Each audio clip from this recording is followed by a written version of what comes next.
மாறுதலுக்கு தயாராகாமல் வெற்றி பெற முடியாது. என்னுடைய வருத்தமெல்லாம் கொள்கை கோட்பாட்டில், உழைப்பில், உறுதியில், போராட்ட குணத்தில் வலிமையாக இருக்கிறவங்க கூட நிர்வாகிகள் அரவணைக்கிறதுல செதுக்கிடுறாங்க. இன்னும் சிலர் இருக்கிறாங்க, எதிர்கட்சிக்காரங்களை பார்த்தா மலர்ந்த முகத்தை காட்டுறாங்க, கட்சிக்காரங்களை பார்த்தா மலர்றது இல்லை. எதிர்கட்சிகளை பார்த்தா வணங்குகிற கை நம்ம கட்சிக்காரர்களை பார்த்தா வணங்குறது இல்லை. தனக்கு இணையாக யாரும் வளரக்கூடாதுன்னு நினைச்சா அந்த மாவட்டத்தில் அவங்க மட்டும்தான் இருப்பாங்க.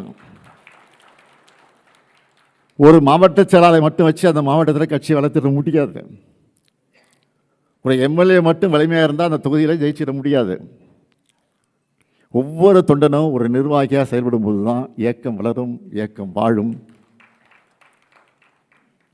படைக்கு இளையோர் வரும்போது அவர்களை மூத்தோர் வரவேற்று வழிநடத்துவது தான் வலுவான படைக்கு அடையாளம்.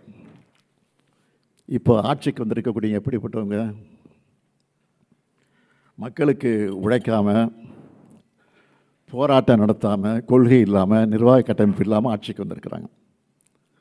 இதை பார்த்து நாமளும் அப்படி ஆக முடியாது, ஆகிடவும் கூடாது.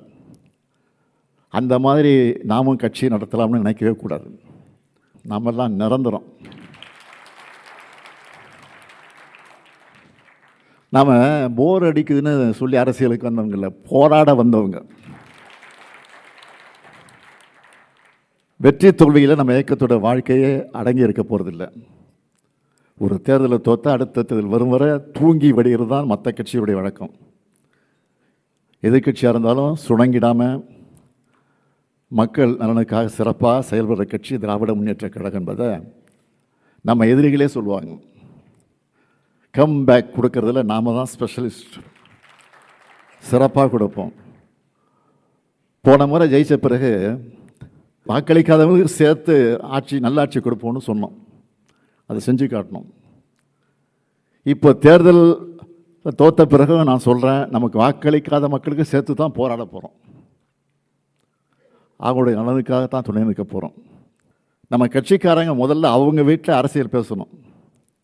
உங்கள் பசங்க கிட்ட, உங்கள் உறவினர்கிட்ட முதல்ல பிரச்சாரம் பண்ணுங்க.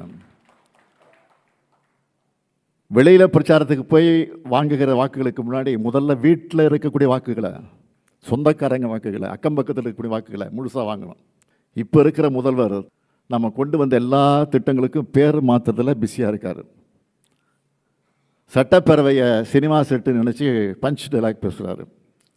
நம்மை பொறுத்த வரைக்கும் வெற்றியோ தோல்வியோ மக்களின் அன்றாட வாழ்க்கையோட பிணைஞ்சிருக்கக்கூடியவங்க நாங்கள்.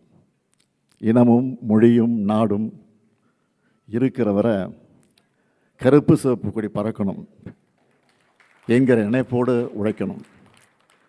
அப்படி உழைக்க தேவையான உடன்பிறப்புகளை கழகத்தில் அதிகம் சேர்க்கணும். புதிய புதிய நிர்வாகிகள் வரணும். எல்லோரும் சேர்ந்து உழைப்போம்.